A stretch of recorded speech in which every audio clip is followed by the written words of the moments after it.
नदी और समुद्र मध्यरु माछ धरिबा उपरे एबे कटकणा जारी होईछि। एहा सत्वे बेआईन भाबरे माछ धरा जाउथबारु चढ़ाऊ होईछि। अस्तरंग सामुद्रिक मत्स्य अधिकारी सत्यव्रत दास का नेतृत्व में केतेक मत्स्यजीवी सहयोग में अस्तरंग देवीमुहाण निकटरे चढ़ाऊ करथिले। देवीमुहाण निकटरे एकाधिक मोटर डंगा जोगे बेआईन भाबरे किछि लोक विभिन्न माछ जाँला धरुथिले। ए समय सेमानकु गोड़ाई काबू करा जायतिला।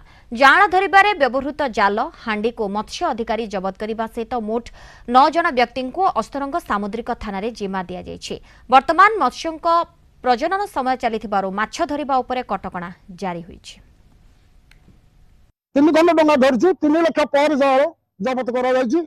सेतबे हमर सहाय्य करछन्ती हमर मेरानी एफओ भी हमकु सहाय्य करछन्ती। आमे मत्स्यजीवी माने भी ताकू सहाय्य करछु। जा 3 खंड फाइबर काटा आमे धरिकरी मत्स्यजीवी मेरानी थाना हंड भरि दे।